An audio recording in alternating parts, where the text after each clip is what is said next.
Okay, spinal erectors.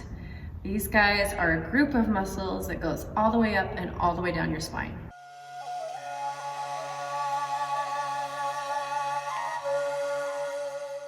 There's several different ones that we could break out, but again, you don't need to know your anatomy exactly, you just need to know your body. So, never take the ball and roll it directly on your spine. I am gonna go just to the left or to the right of my spine.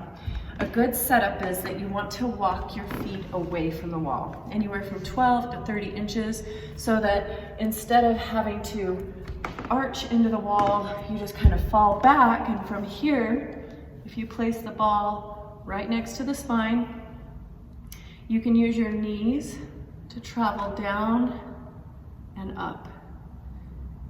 And if you notice, I'm not moving very fast. That's super important because oftentimes people get on a ball or a foam roller and they just try to get it done, like a chore that they can check off. But this is something that requires exploration and consciousness.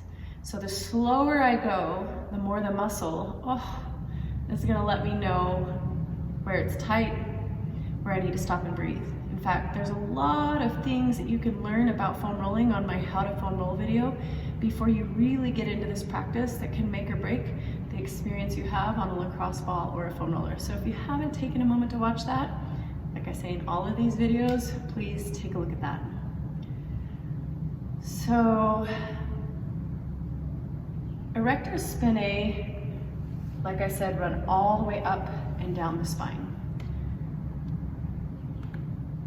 And you can move to the upper part, the thoracic spine,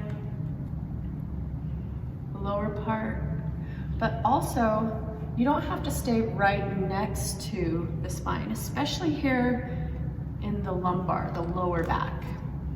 When we get to the lumbar spine, there's two big strappy muscles that go even away from the spine. They attach down at the hips and up at the ribs. And for a lot of people with back pain, this can be a very tight muscle.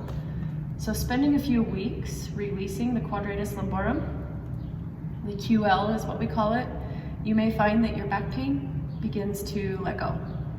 And what a gift that is.